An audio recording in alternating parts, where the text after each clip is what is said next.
여러분 평안하십니까? 오늘도 말씀과 함께 주님의 은혜 가운데 거하시기 바랍니다. 오늘 말씀은 역대하 18장입니다. 말씀 개요입니다. 1절부터 3절은 여호사밧이 아합과 동맹을 맺는 내용이고 4절부터 27절은 참 선지자 미가야의 예언이 기록되어 있습니다. 28절부터 34절은 미가야의 예언을 무시하고 전쟁에 나간 아합의 죽음이 기록되어 있습니다. 말씀 묵상입니다. 오늘 말씀 역대하 18장은 17장에 이어서 여호사밧에 대한 내용입니다. 여호사밧에 대한 내용은 20장까지 이어지는데요. 여호사밧은 아버지 아사와 같이 하나님 앞에서 정직하게 행했고 하나님께서 미워하시는 이방 제단과 산당 그리고 우상을 제거했습니다.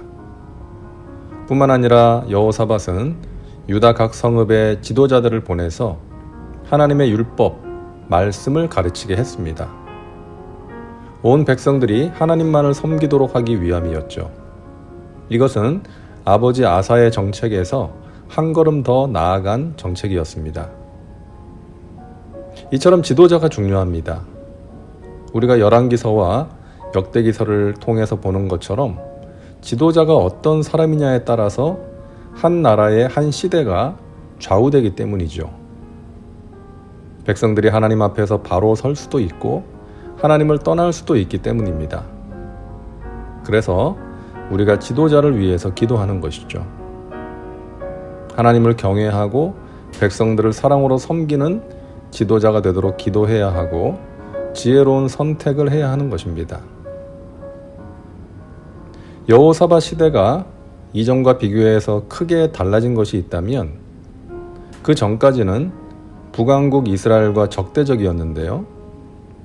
그래서 아사왕 때는 이스라엘과 충돌이 있기도 했는데 여호사밧은 이스라엘과 화친을 맺습니다. 1절입니다. 여호사밧이 부귀와 영광을 크게 떨쳤고 아합 가문과 혼인함으로 인척 관계를 맺었더라. 여호사밧의 아들 여호람과 아합의 딸 아달랴가 결혼을 해서 양가가 인척 관계를 맺게 된 것입니다. 일종의 정략 결혼이었던 것이죠. 그리고 여호사밧은 길르앗 라못을 차지하기 위한 아람과의 전쟁에 아합과 함께 참여하게 됩니다. 3절입니다. 이스라엘 왕 아합이 유다 왕 여호사밧에게 이르되 당신이 나와 함께 길르앗 라못으로 가시겠느냐 하니 여호사밧이 대답하되 나는 당신과 다름이 없고 내 백성은 당신의 백성과 다름이 없으니 당신과 함께 싸우리이다 하는지라. 두 나라가 동맹을 맺었으니까 전쟁에 함께 참여하게 된 것이죠. 여호사밧은 하나님을 섬기는 사람이었기 때문에 전쟁에 나가기 전에 먼저 하나님께 물어보자고 아합에게 말합니다. 그러자 아합은 이스라엘의 선지자 400명을 모으고 그들에게 묻습니다. 길르앗 라못에 가서 싸우랴 말랴. 그러자 그들은 하나같이 올라가서 싸우라고, 하나님께서 그 성읍을 왕의 손에 넘기실 거라고 말합니다. 하지만 그 말은 하나님께서 주신 말씀이 아니었고 아합이 이미 싸울 것을 결심했기 때문에 그가 듣고 싶어하는 말을 한 것이었죠. 그런 말을 한 400명의 선지자들은 하나님의 말씀을 받아서 전한 참 선지자가 아닌 사람이 듣고 싶어하는 말을 한 거짓 선지자였습니다. 그러나 미가야 선지자 한 사람은 참 선지자였죠. 미가야는 아합이 미워했던 선지자였습니다. 자기가 듣고 싶은 좋은 말만 해주지 않고 마음에 찔리는 말, 안 좋은 말을 했기 때문이었죠. 아합 앞에 선 미가야는 아합의 질문에 이번에도 하나님께서 주신 말씀을 거침없이 전합니다. 역시 아합이 듣기에 안 좋은 말이었죠. 한마디로 전쟁에 나가면 실패할 것이고 아합이 죽게 될 것이라는 말이었습니다. 아합은 화가 나서 미가야를 옥에 가두고 여호사밧과 함께 전쟁에 나갑니다. 자, 여기서 의문이 생기죠. 여호사밧이 하나님께 묻기 위해서 선지자를 불러서 들었는데 미가야의 예언이 있었음에도 왜 출전을 한 걸까?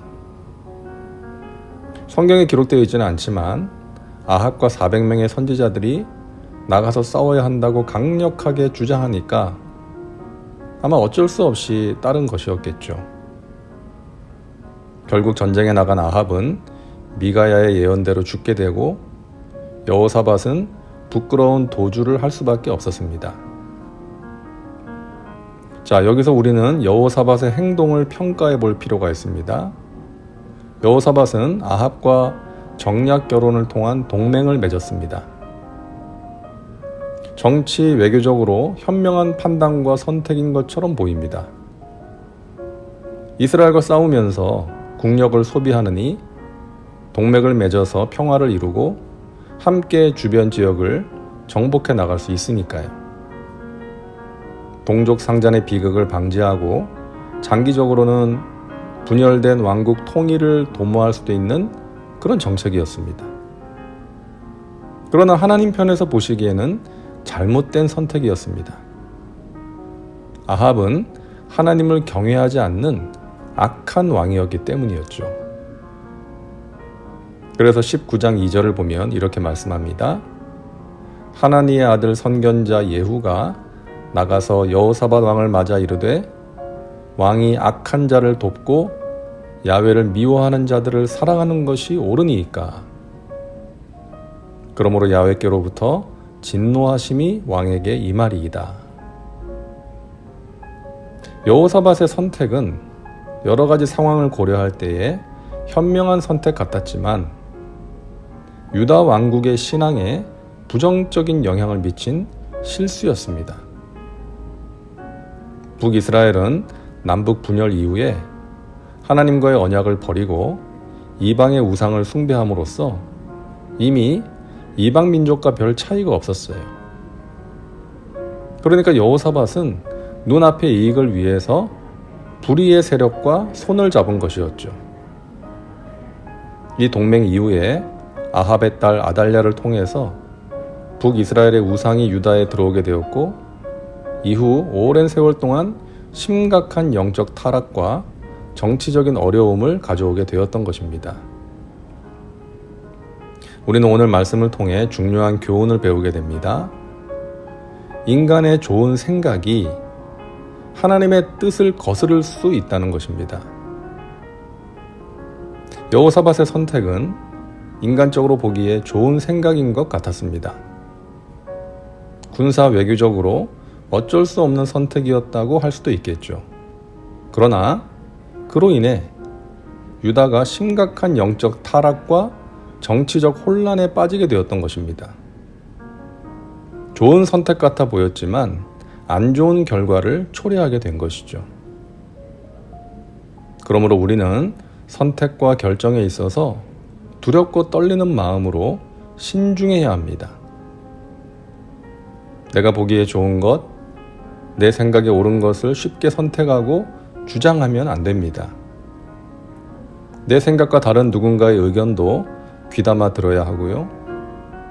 무엇보다 하나님의 뜻과 인도하심을 구하면서 나아갈 때 하나님께서 일을 행하시고 성취하시는 것을 보게 될 것입니다.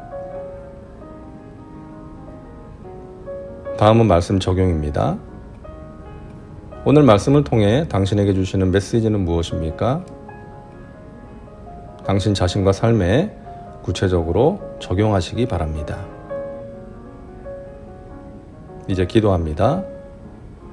사랑과 은혜가 풍성하신 하나님, 오늘도 말씀과 함께 살게 하시니 감사합니다. 중요한 교훈을 깨닫게 하시니 감사합니다. 우리가 하나님의 백성으로서 악한 세상과 타협하지 말게 하시고 세상의 가치관이 아닌 하나님 나라의 가치관을 가지고 살게 하여 주옵소서. 내가 보기에 좋은 대로 내 생각대로 하지 말게 하시고 하나님의 뜻을 구하고 따르게 하여 주옵소서. 예수님의 이름으로 기도하옵나이다. 아멘. 오늘도 말씀과 함께 은혜 가운데 거하시기 바랍니다. 여러분 사랑하고 축복합니다.